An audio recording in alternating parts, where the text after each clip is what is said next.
In early 2014, Russia had announced its annexation of Crimea, a Ukrainian-held peninsula on the southern side of Ukraine.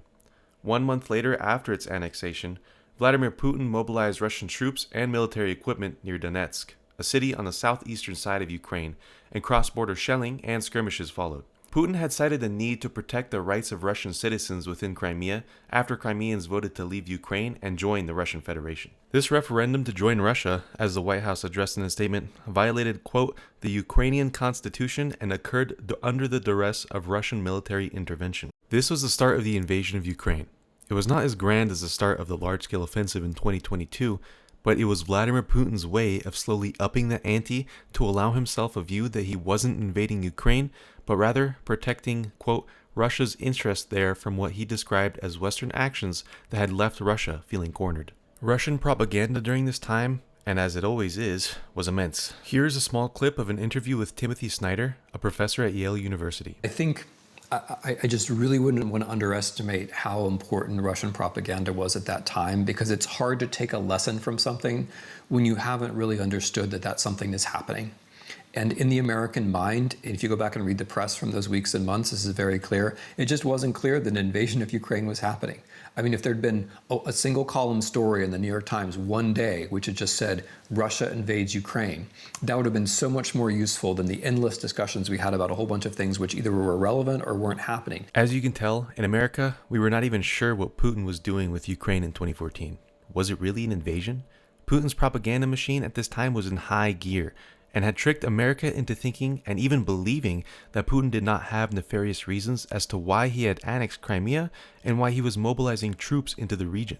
The lesson that we should have learned in domestic politics is that the Russians have found techniques using social media to structure and frame what's going on. They did that in 2014 when they invaded Ukraine, and then they did it in 2016 to great effect when they intervened in our presidential elections. Throughout the following years of the initial conflict in 2014, according to Global Conflict Tracker, in 2015, France, Germany, Russia, and Ukraine started negotiations which attempted to provide a ceasefire, withdrawal of heavy weaponry, and full Ukrainian government control throughout the zone of conflict, but efforts to reach a satisfactory resolution was unsuccessful.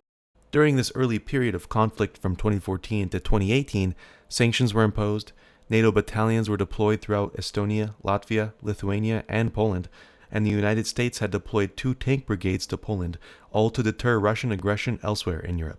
By this time, it was finally clear what was happening. But I think the thing that we basically didn't understand is that Ukraine could have defended itself. If we had done in 2014 more like what we'd done in 2022, we never would have gotten to 2022.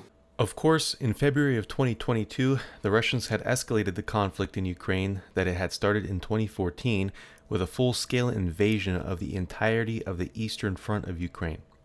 However, why would Russia feel the need to invade Ukraine in the first place?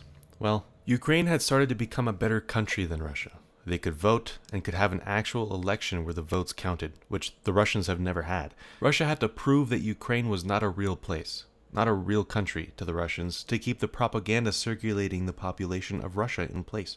Unfortunately, another reason why Russia could invade Ukraine, to justify it for their populace, was because they had to make Ukraine seem like it is only there because it had to be set up from the West on purpose to threaten Russia. And while there are those Russians that fully supported this path of war, there were those that had fled Russia and those that knew why the war was truly happening. Here's a clip from Insider News.